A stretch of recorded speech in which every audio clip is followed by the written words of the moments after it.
10절 말씀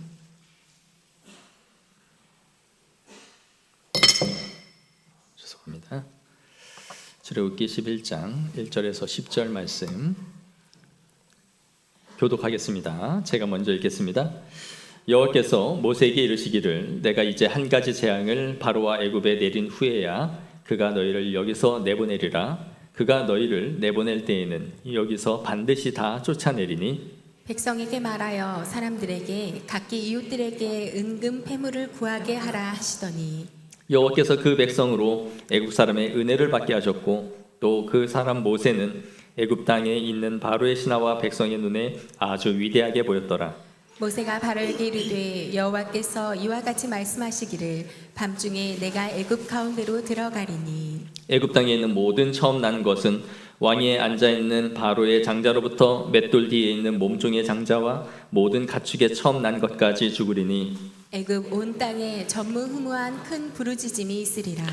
그러나 이스라엘 자손에게는 사람에게나 짐승에게나 개 한 마리도 그 혀를 움직이지 아니하리니 여호와께서 애굽 사람과 이스라엘 사이를 구별하는 줄을 너희가 알리라 하셨나니 왕의 이 모든 신하가 내게 내려와 내게 절하며 이르기를 너와 너를 따르는 온 백성은 나가라 한 후에야 내가 나가리라 하고 심히 노하여 바로에게서 나오니라.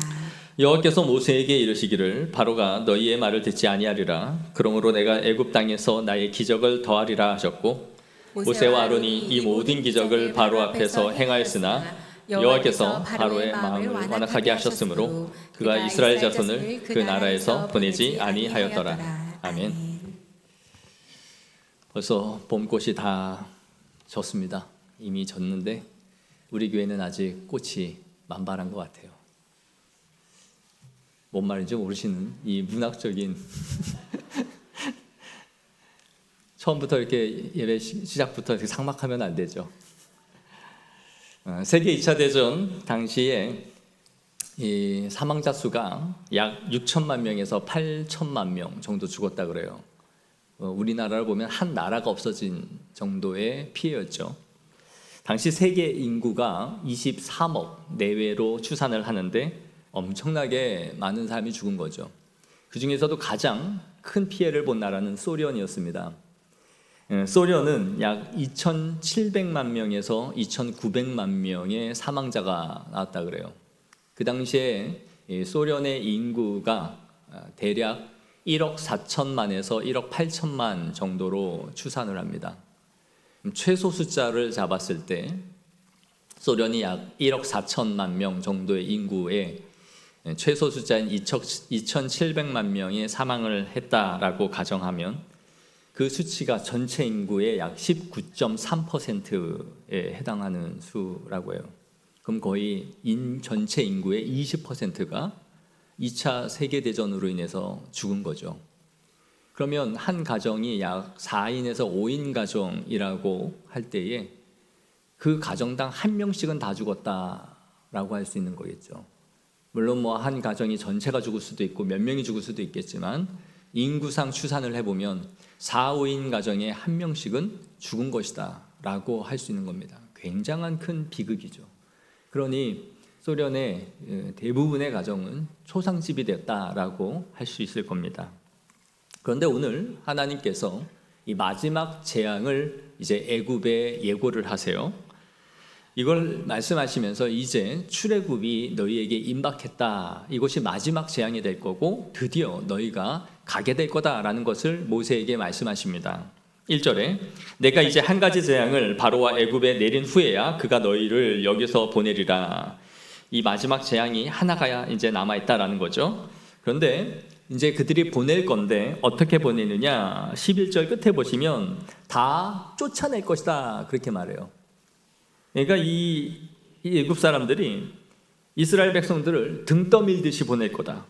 빨리 나가라. 그러면서 이제 너희를 거의 쫓아내듯이 보내게 될 거다. 그렇게 말씀하시는 거예요.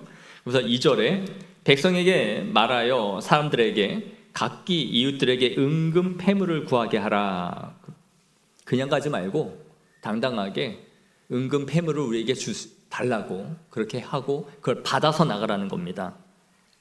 어떤 학자들은 이것을 이스라엘 백성들의 약탈로 의미를 의미로 보기도 해요. 이제 애굽이 완전히 패망했고 전쟁으로 말하면 진 거기 때문에 두 손 두 발 다 든 상태에서 이스라엘 백성들이 마치 전리품을 그들에게 가져서 가듯이 그들을 노력하고 그들의 것들을 취하는 약탈이라고 말하는 거죠. 하지만 그런 의미로 보기는 좀 어렵습니다. 지금 이스라엘 백성들은 노예에서 해방이 되고 있는 거예요. 율법에 의하면 히브리 노예가 해방이 될 때에는 그들이 그냥 나가게 하지 말고 반드시 그들에게 후히 주어서 다시 노예가 되지 않도록 하라라는 말씀이 있습니다. 이것이 신명기 15장 12절 15절에 나와 있는데요. 우리 다 같이 한번 읽어볼까요? 시작. 내 동족 히브리 남자나 히브리 여자가 내게 팔렸다 하자. 만일 6해 동안 너를 섬겼거든 7째 해에 너는 그를 놓아 자유롭게 할 것이요 그를 놓아 자유하게 할 때에는 빈손으로 가게 하지 말고 내 양 무리 중에서와 타작 마당에서와 포도주 틀에서 그에게 후히 줄지니 곧 내 하나님 여호와께서 내게 복을 주신 대로 그에게 줄지니라.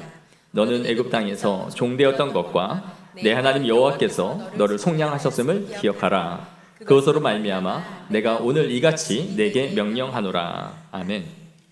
히브리 노예들이 주인의 손에서 나갈 때 그냥 보내지 말라는 거예요. 왜요? 그냥 보내면 그들이 또 돈이 없어서 다시 노예로 잡혀오는 일들이 벌어질 테니까 후히 6년 동안 일한 것을 그 몫을 다 주어서 빈손으로 가게 하지 말라는 겁니다. 굉장한 은혜죠. 노예였다고 그렇게 보내서는 안 된다는 거예요. 그러면서 너희가 애굽의 종되었을 때에 너희도 하나님의 은혜를 입고 속량을 받았다. 너희도 그렇게 은혜를 입었다라는 것을 기억하라라는 거죠. 하나님은 이스라엘을 그냥 보내지 않습니다. 400년 동안 노역을 했던 그들을 모든 보상을 지금 해주고 있는 것을 보여줍니다. 이것을 보면 하나님은 하나님의 자녀들을 억울하게 하시는 분이 아니다라는 것을 보게 돼요. 그들에게 보상을 받게 하시고 채워주시는 것이죠. 이스라엘은 노예로서 억울하게 노역을 했지만 하나님은 이 모든 것을 한 번에 보상해주고 있는 것을 보여주는 것이죠. 신원하시는 하나님이세요. 갚아주신단 말이에요. 하나님은 또한 이스라엘 백성들이 이 재물을 가지고 나올 거라는 것을 이미 말씀해 주신 적이 있습니다. 창세기 15장 13절 14절을 보시면 이렇게 말씀해요. 한번 읽을까요? 시작. 여호와께서 아브라함에게 이르시되 너는 반드시 알라 네 자손이 이방에서 객이 되어 그들을 섬기겠고 그들은 400년 동안 네 자손을 괴롭히리니 그들이 섬기는 나라를 내가 징벌할지며 그 후에 네 자손이 큰 재물을 이끌고 나오리라. 아멘. 하나님께서 아브라함에게 그들의 후손의 미래가 어떻게 될 것인지를 말씀해 주시면서 400년 동안 종살이 하겠지만 나갈 때 어떻게 하겠다? 재물을 가지고 큰 재물을 이끌고 나올 거다라고 미리 말씀해 주신 거였어요. 그것을 하나님은 잊지 않고 지금 성취하고 있는 것이죠. 이스라엘 백성들은 이걸 기억하고 있었을까요? 그들은 그냥 출애굽을 할 수 있을 거라는 기대도 저는 없었을 것 같아요. 괴로우니까 울부짖었고 고통스러우니까 도와달라고 했을 뿐이에요. 그래서 하나님께서 모세를 통해 구원을 하신 것이죠. 그리고 이렇게 될 거라는 것도 그들은 기억 못했을 겁니다. 그런데 하나님은 이것을 다 기억하고 계시고 지금 성취하고 있는 것을 보여줘요. 이런 걸 보면 우리 하나님이 얼마나 세심하신 분인지를 보게 되지 않습니까? 기도를 해보면 하나님이 얼마나 세밀하신 하나님인지를 알게 돼요. 때로는 여러분들이 기도를 하고 다 잊어먹은 그런 기도 제목들도 나중에 보면 성취되어 있는 것을 보지 않습니까? 없어요? 하나님은 내가 기도하고 잊은 것도 지나보면 성취하신 하나님이라는 것을 보게 하시는 분이에요. 그럼 괜히 후회되죠. 그때 좀 더 구체적으로 제대로 구할 걸. 너무 내가 밋밋하게 구했네. 하나님은 이스라엘 백성들이 기억을 하든 기억하지 않든 아브라함에게 하신 이 언약을 오늘 반드시 이렇게 성취하고 있는 것을 보여주고 있는 것입니다. 생각해 보면 이들이 이스라엘 백성들이 애굽 사람들에게 은금을 요구한다라는 것은 굉장히 어이없는 일이지 않습니까? 노예였다가 해방돼서 나가면 나갔지. 무슨 은금까지 내놓으라고 이런 요구를 해요. 그런데 그렇게 될 수 있었던 이유를 뭐라고 말해요? 3절에 애굽 사람의 은혜를 받게 하셨다라고 말씀하고 있는 거예요. 그래서 하나님께서 애굽 사람들의 마음을 물과 같이 녹이셔서 순순히 모든 것들을 다 내어줄 수 있도록 준비시킨 것이죠. 이렇게 하나님께서 채우시는 이유가 나중에 또 나옵니다. 그러면서 또 뭐라고 말해요? 3절 후반부를 보시면 그 사람 모세는 애굽 땅에 있는 바로의 신하와 백성의 눈에 아주 위대하게 보였더라라고 말씀해요. 사실 모세가 위대하게 보일 게 뭐가 있습니까? 모세는 매우 수동적으로 하나님이 가라서 전하라 그러면 전하고 내빼듯이 도망 나온 거예요. 그리고 손을 들라 그러면 손을 들고 기도하라 그러면 그냥 기도해서 그 재앙이 모세에 의해서 하나님이 역사하시고 그 재앙을 멈추게 하는 것이 모세에 의해서 하도록 하신 것이죠. 그리고 특별히 이스라엘 백성들의 고센 땅은 하나님께서 철저하게 보호하셔서 그들의 어떤 재앙도 고센 땅에는 미치지 않도록 하나님이 구별하시죠. 근데 이 과정을 통해서 무슨 일이 벌어져요? 애굽 사람들이 이스라엘 백성과 모세를 보면서 저들은 뭔가 특별한 사람들이야, 굉장히 위대한 사람들이다라고 보게 만들었던 거죠. 하나님이 일하심을 보면서 같이 우리가 위대한 사람들, 특별한 사람들로 만들어 주신 거예요. 이걸 뭐라고 해요? 후광 효과라고 하죠. 아무것도 아닌 사람도 여러분 고위직이랑 연락을 하고 또 사진 찍고 그러면 그 사람이 좀 대단해 보이고 있어 보이지 않습니까? 그래서 사람들이 이런 걸 가지고 사기를 치잖아요. 뭐 나 어떤 장관이랑 안다 뭔다 해서 옛날에 큰 사기들을 보면 다 이런 식으로 해서 많은 사기를 치죠. 제가 아마 BTS 중에 한 명이랑 연락을 한다 그러면 아마 밖에 나가면 아이들이 저를 우러러 볼 겁니다. 뭐 되는 줄. 여러분들 밖에 나가서 이 지역 다니면서 향기로운 교회 목사님 안다고 그러고 한번 다녀보세요. 누가 또 밥이라도 한 끼 사줄지, 못 갚은 빚을 대신 갚아달라 할 수도 있는데, 아무튼 지난주에 가서 전도해 보니까 얼마나 좋은 효과가 많죠. 이런 목사님 섬기냐고. 지금 이스라엘이 그런 상태예요. 여호와 하나님이 하시는 이 역사로 인해 모세가 위대해 보이기 시작하는 거죠. 하나님은 우리가 주님께 순종하며 나아갈 때에 그분의 백성들을 존귀하게 하시는 하나님이에요. 이것은 약속 있는 계명인 겁니다. 우리 신명기 28장 1절 다 같이 한번 읽어볼까요? 네가 네 하나님 여호와의 말씀을 삼가 듣고 내가 오늘 내게 명령하는 그의 모든 명령을 지켜 행하면 네 하나님 여호와께서 너를 세계 모든 민족 위에 뛰어나게 하실 것이라. 아멘. 26장 18절 19절도 말씀하세요. 시작. 여호와께서도 내게 말씀하신 대로 오늘 너를 그의 보배로운 백성이 되게 하시고 그의 모든 명령을 지키라 확언하셨느니라. 그런즉 여호와께서 너를 그 지으신 모든 민족 위에 뛰어나게 하사 찬송과 명예와 영광을 삼으시고 그가 말씀하신 대로 너를 네 하나님 여호와의 성민이 되게 하시리라. 아멘. 세상은 자꾸 스스로 높아지려 하죠. 스스로 유명해지려 합니다. 그래서 어디서든지 인정을 받고 내 몸값을 스스로 높이려 그래요. 그래서 연말이 되면 연봉 협상할 때마다 내가 더 높은 자리를 선점해서 갑의 위치에서 내가 원하는 요구 조건을 상대가 해줄 수 있도록 만들려고 하죠. 그러나 성도는 하나님의 말씀을 삼가 듣고 그분의 명령을 따를 때에 하나님이 그를 높여서 사용하신다라고 말씀하시는 거예요. 우리가 명예와 성공을 목표로 삼고 추구하지 않아도 하나님을 따르는 그분의 백성들을 하나님은 열방의 머리가 되게 하실 것이다 라는 것이 주님의 약속인 것입니다. 모세가 얼마나 당당한지 한번 보세요. 8절에 왕의 이 모든 신하가 내게 내려와 내게 절하며 이르기를 너와 너를 따르는 온 백성은 나가라 한 후에야 내가 나가리라 하고 심히 노하여 바로에게서 나오니라. 이제 네가 가라 그런다고 내가 순순히 가지 않을 거야. 어떻게 해라? 네 신하들이 내 앞에 와서 절하면서 가주세요 해야 내가 이제 그때 갈 거라는 거예요. 완전 이제 배째라죠. 그러니까 니들이 이 상황이 도저히 견딜 수 없어서 이제 가주십시오 하고 나한테 절 받고 내가 나갈 거야 라고 말하는 거예요.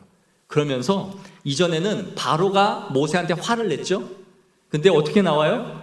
심히 노하여 바로에게서 나왔대요. 이제 승질 부리고 나온 거예요. 완전히 전세가 지금 바뀌어져 있는 것을 볼 수 있는 거죠.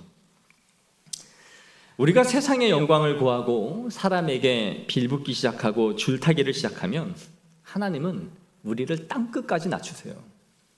이것이 하나님의 방식이에요. 신명기 28장 43절 44절 또 읽겠습니다. 시작. 너희 중에 우거하는 이방인은 점점 높아져서 내 위에 뛰어나고 너는 점점 낮아질 것이며 그는 내게 구워줄지라도 너는 그에게 구워주지 못하리니 그는 머리가 되고 너는 꼬리가 될 것이라. 아멘. 우리는 내 인생을 높이시고 존귀하게 하시는 분이 하나님이시라는 것을 믿어야 됩니다. 여러분을 위대하게 하고 돋보이게 만드실 수 있는 분은 세상의 주관자가 아니라 하나님임을 알아야 돼요. 이걸 철저하게 알아야 돼요. 이러한 확신과 믿음이 없으면 우리는 늘 세상에 끌려다니고 그들에게 빌붙기를 시도할 겁니다. 그들의 비위와 눈치를 보는 인생이 될 거예요. 어쩌면 그렇게 줄타기를 잘하는 인생이 좀 더 자신의 삶을 윤택하게 만들어줄지도 몰라요. 그리고 다른 사람들보다 승진을 빠르게 하게 할 수도 있고 좀 더 많은 연봉을 받게 해줄지도 모릅니다. 하지만 그것은 사상 누각과 같아요. 언제 쓸려 없어질지 모르는 것들이란 말이에요. 세상은 그렇게 하면 성공합니다. 하나님의 백성이 아닌 자들은 열심히 그렇게 살면 그렇게 될 수 있을지 몰라요. 그런데 하나님의 백성은 되지 않아요. 하나님이 그렇게 길을 우리에게 열어주지 않아요. 왜냐? 그런 짓을 배우면 그렇게 살기 때문에 하나님은 그 길을 막아버려요. 그래서 하나님만 의지해야만 길이 열린다는 것을 보게 하시는 분이 바로 하나님의 방식인 거예요. 여호와께서 여러분의 집을 세우지 아니하시면 세우는 자의 수고가 헛되고 여러분께서 여러분의 성을 지켜주시지 않으면 파수꾼에 깨어있음이 헛되다는 것을 알아야 됩니다. 우리가 하는 모든 가업과 하는 것들은 하나님이 지켜주실 때만이 만사형통케 하신다는 걸 알아야 돼요. 그것을 아는 게 성도고, 믿음이 뭐냐? 내가 세상의 방식으로 일을 꾸며서 하면 이 일이 풀리고 성공한다라는 것을 알면서도 그 힘을 접는 것이 믿음이에요. 아시겠어요? 이거를 내가 인간적으로 하면 된다라는 것을 알지만 이것이 믿음의 정도가 아니기 때문에 스스로 그것을 접는 게 믿음이라고요. 그것을 해서 안 되기 때문이 아니에요. 될 수도 있어요. 하지만 그리스도인은 그게 주님이 원하시는 길이 아니기 때문에 스스로 그것을 포기하는 것이 믿음이에요. 그러한 성도가 되기를 원해요. 하나님이 나를 책임져 주신다라는 그 확신과 믿음이 없으면 어떻게 믿음 생활을 합니까? 어떻게 모세와 같이 이 당당함이 나오냐 이거예요. 하나님이 이스라엘을 어떻게 보호하세요? 7절에 그러나 이스라엘 자손에게는 사람에게나 짐승에게나 개 한 마리도 그 혀를 움직이지 아니하리니 여호와께서 애굽 사람과 이스라엘 사이를 구별하는 줄을 너희가 알리라 하셨나니. 개 한 마리도 혀를 움직이지 않는다는 것은 짖지 않는다는 거예요. 혀를 놀리지 않는다. 이스라엘은 개를 키우지 않았지만 당시 애굽 사람들은 개를 키웠다 그래요. 오늘날처럼 목줄도 해주고 자료에 의하면 개 이름도 지어서 같이 애완견을 데리고 있었다 그래요. 그러니 길거리에 들개들, 주인 없는 개들도 많았겠죠. 그런데 그 개들 한 마리도 이스라엘을 보면서 짖지 못한다라는 거예요. 무슨 말이에요? 대적하지 못한다. 쥐 죽은 듯이 온 세상이 이스라엘 백성들 앞에 엎드려질 것이다 라는 거예요. 욕하거나 비방하거나 개 한 마리라 할지라도 감히 이스라엘 백성들을 짓지 못하게 할 거다 할 정도로 하나님이 철저하게 그들을 구별하고 보호할 거다라는 거예요. 하나님은 이제 그들에게 애굽에게 마지막 재앙을 선포합니다. 어떤 재앙이냐? 5절에 왕위에 앉아 있는 바로의 장자로부터 맷돌 뒤에 있는 몸종의 장자와 모든 가축의 처음 난 자까지 죽을 것이다. 장자를 치시겠다라고 하니까 우리 동양적 사고에서는 항상 마다들을 생각해요. 그런데 원문에 보면 남녀의 구분은 없습니다. 그러니까 마지가 다 죽는다 그런 의미예요. 그렇다면 남녀 구분 없이 첫째가 딸이라 할지라도 그 장녀는 죽음을 당한다라는 게 의미하죠. 그리고 그 범위는 사람의 뿐만이 아니라 동물에게, 짐승에게까지 미치게 될 거다 그런 의미예요. 그러니까 어느 한 집도 초상집이 아닌 집은 없게 될 거라는 거예요.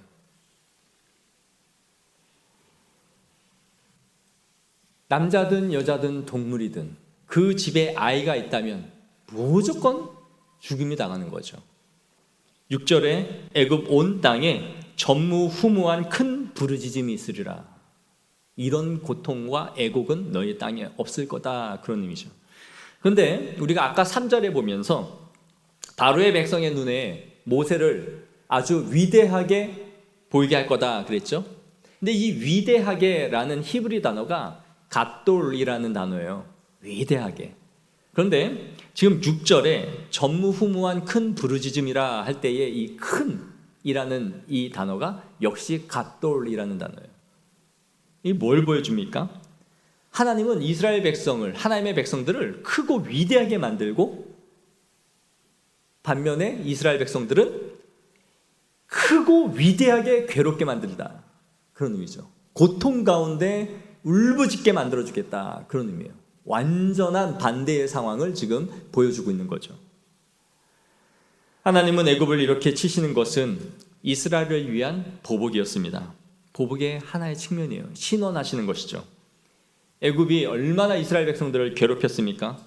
채찍질로 때렸고 민족이 번성해 가는 것을 막기 위해서 아들이 태어날 때마다 그 자녀를 나일 강물에 던지도록 했습니다. 이것은 생육하고 번성하고 땅에 충만하라 하신 하나님의 태초에 주신 창조 명령을 명백하게 정면으로 반하는 행위였어요. 하나님은 이러한 행위를 다 보고 계셨던 거죠. 이런 끔찍한 죄악을 저지를 때마다 이스라엘 백성들의 눈에는 피눈물이 났어요. 내가 낳은 자녀가 전부 다 강물에 버려져서 죽임을 당했던 거죠. 지금 하나님은 이 모든 아픔을 갚아주고 계신 거예요. 니들이 이스라엘 백성들을 그렇게 버리고 강에 띄워 죽였듯이 너희들의 장자가 똑같이 다 죽임을 당하게 될 것이다. 하나님은 이 땅의 그리스도인들의 모든 눈물과 아픔과 괴로움을 들으시는 분이십니다. 그리고 그걸 신원하시는 하나님이신 거예요. 그렇기 때문에 우리가 보복하거나 갚거나 안 갚음할 이유가 없어요. 하나님 앞에 아뢰는 호소가 훨씬 더 큰 겁니다. 단지 내가 원하는 때에 내가 원하는 치졸한 방식으로 그 방법이 일어나지 않을 뿐이에요. 그러나 하나님은 모든 것을 계수하시며 보시는 하나님이십니다. 그러므로 이 불의한 세상 가운데서 악을 악으로 갚지 않는 것이 믿음이에요. 학자들은 애굽의 이 재앙이 수개월에서 약 1년 정도 지속됐을 것으로 봐요. 이런 애굽의 재앙은 생각해보면 이 바로라는 한 사람 때문에 일어나고 있는 것임을 우리가 보게 되죠. 하나님을 완강하게 부인하고 버티는 이 바로. 그런데 하나님은 이 바로 한 사람만 치시는 것이 아니라 이 사람으로 인하여 애굽 전역을 지금 공포의 도가니로 몰아가고 있는 것을 보여줍니다. 물론 애굽 사람들도 착복하고 이스라엘 백성들을 통해서 배를 불린 것은 맞지만 가장 큰 불행이 있다라고 한다면 애굽은 지도자를 잘못 만난 거였어요. 이 애굽이 초토화되고 있음에도 불구하고 그가 버티고 버팀으로써 모든 피해를 애굽 사람들이 다 당하고 있을 뿐만이 아니라 오늘 본문에 이제 장자까지도 죽임을 당할 것이다라는 최종 선고를 받고 있는 것이죠. 저는 이것을 볼 때마다 이 북한이 이러한 상황이다라는 생각을 하게 돼요. 김일성, 김정일, 김정은, 이 세 명의 세습 독재자, 이 지도자 한 사람으로 인해 수천만 명이 지금 고통받고 괴로움 속에 울부짖고 있잖아요. 남한과 북한은 불과 위도가 몇 도 떨어졌을 뿐이죠. 그런데 한 나라는 음식이 차고 넘쳐서 먹다 못 먹어 버리는 쓰레기만도 수천 톤에 달해서 국가가 이걸 처리하는데 비용만 어마어마한 막대한 돈을 쓰고 있는 나라죠. 그러나 한 나라는 먹을 것이 없어서 쓰레기통을 뒤지고 있는 나라예요. 아프리카가 아무리 굶주리고 힘들다고 하지만 저는 북한보다 못한 나라는 없다라고 생각해요. 아프리카는 굶주리고 힘들면 국제구호단체에 원조를 해달라고 손을 내밀죠. 그러면 여러 NGO 단체들이 그래도 그 나라를 돕겠다고 지원을 받습니다. 북한은 뭘 해요?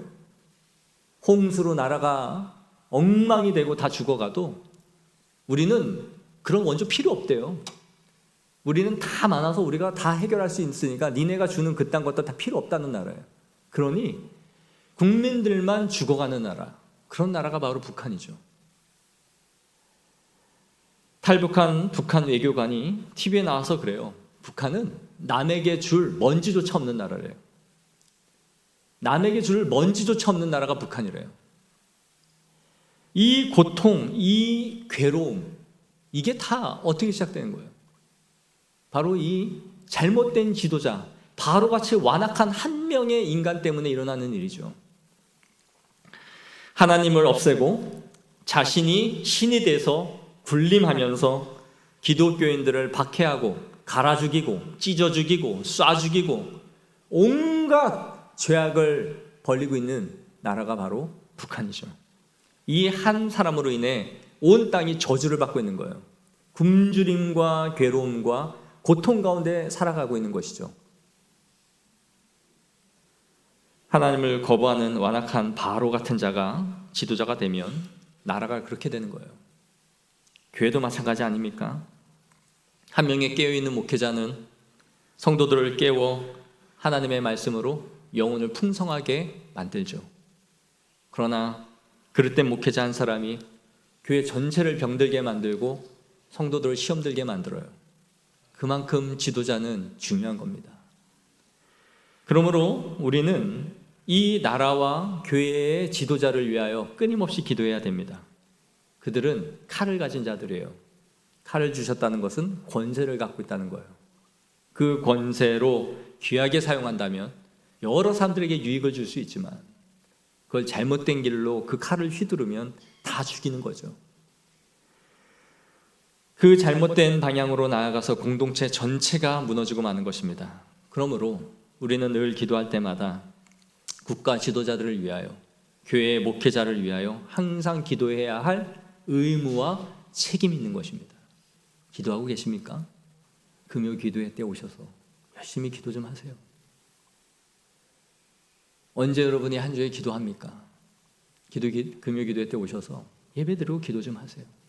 그것이 우리가 해야 할 중요한 의무인 거예요.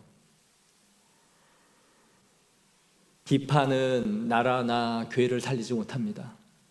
그러나 기도는 살릴 수 있는 힘이 있는 거예요.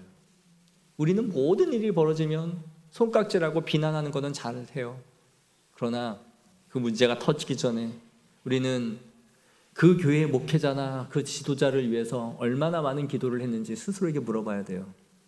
기도는 생전한 적도 없으면서 문제가 터지고 나니까 우리가 목회자를 잘못 만났다는 둥, 우리가 지도자를 잘못 만났다는 둥, 그런 비난을 아무리 쏟아봐야 세상이 바뀌지 않아요. 이 땅, 이 교회는 우리가 기도를 통해 세운 나라인 줄을 믿어야 됩니다. 한강의 기적은 기도로 만드는 거예요. 기독교가 쇠퇴하면 이 나라도 같이 무너진다는 것을 알고 우리가 힘써 기도해야 될 책임이 있는 줄을 믿습니다. 사랑하는 성도 여러분, 말씀을 정리할게요. 오늘 말씀을 통해 우리는 하나님이 자기 백성들을 억울하게 만들지 않는다라는 것을 기억해야 됩니다. 400년의 이 억울한 종살이였지만 하나님이 이스라엘 백성들을 절대 빈손으로 가게 하지 아니하시고 그 모든 것을 갚아주고 있는 것을 보게 돼요. 은혜를 입게 하시는 거죠. 하나님은 이 땅에서 우리의 삶에 대해 반드시 그분의 나라에서 우리를 보상하실 것이고 존귀하게 만들 겁니다. 그리스도인으로 이 땅에 살아간 나의 삶을 돌아보면서 억울했다라고 말하게 하지 않으실 거예요. 절대로. 내가 예수 믿어서 너무 이 삶이 버겁고 힘겹고 억울했습니다 라고 말하지 않도록 하실 거예요. 그분은 우리를 그리스도와 같은 반열에 세워 우리를 영광스럽게 하실 것입니다.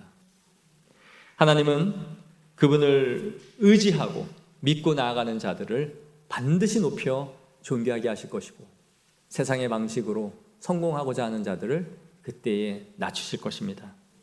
그러므로 하나님을 붙잡고 걸어가십시오. 현재 믿음으로 살아가는 우리의 삶을 억울해하지 마십시오. 하나님은 반드시 우리를 존귀하게 하실 것이다라는 걸 믿으셔야 됩니다. 우리 그리스도인의 삶은 기승전 존귀함으로 반드시 끝이 난다라는 것을 믿고 주님을 붙잡고 한 주간도 걸어가는 우리의 십자가 분병들이 되시기를 축복합니다. 기도하겠습니다. 우리 함께 기도할 때에 이 주신 말씀 가지고 함께 기도하겠습니다. 하나님, 그리스도인으로 이 세상을 살아갈 때에 주님의 말씀을 따라 살아가는 자들을 존귀하게 하실 것이라는 것을 믿고 세상과 벗하지 아니하며 하나님을 신뢰하며 걸어가게 하옵소서. 또한 애굽의 큰 울부짖음이 한 나라의 지도자의 완악함 때문이라는 것을 우리가 보오니 교회와 이 나라의 지도자들이 하나님을 두려워하는 마음으로 서게 하여 달라고 우리 땅의 지도자들과 또 이 땅에서의 삶, 그리스도인의 삶을 위하여 다 같이 기도하겠습니다. 하나님 아버지, 우리가 한 주간 또 이 세상에서 살아갈 때에 주님 말씀 의지하며 걸어가기를 원합니다.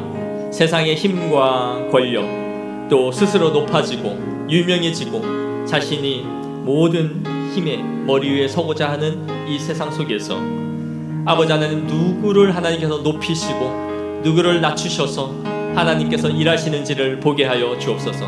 우리의 믿음의 눈을 들어 하나님의 원하시는 길과 방향대로 걸어가게 하옵소서. 그리고 그렇게 걸어가는 하나님의 백성들을 기업고 높이사 하나님 영화롭게 하여 주시고 또 우리가 주님의 백성들을 살아가는 것에 대해 억울한 마음 갖지 않도록 슬퍼하지 않도록 우리를 이끌어 주시옵소서. 세상과 못하지 아니하며 하나님을 신뢰하며 의뢰하며 나아가는 거룩한 백성들이 되게 하옵소서. 또한 하나님, 이 나라 한국 교회와 또 이 땅의 지도자들 하나님, 그들을 큰 은혜 내려주시고 그들의 완악함으로 말미암아 공동체와 나라와 민족이 함께 고통받고 괴로워하는 그런 나라가 되지 않도록 아버지 하나님께서 이 땅의 교회와 나라를 지켜 보호하여 주옵소서. 그리하여 우리가 두려워하는 마음으로 하나님 앞에 서게 하여 주시고 하나님을 경외하는 자들이 지리하며 하나님이 주신 권세를 잘 사용해 나갈 수 있도록 주의 은혜를 베풀어 주옵소서. 역사하여 주옵소서.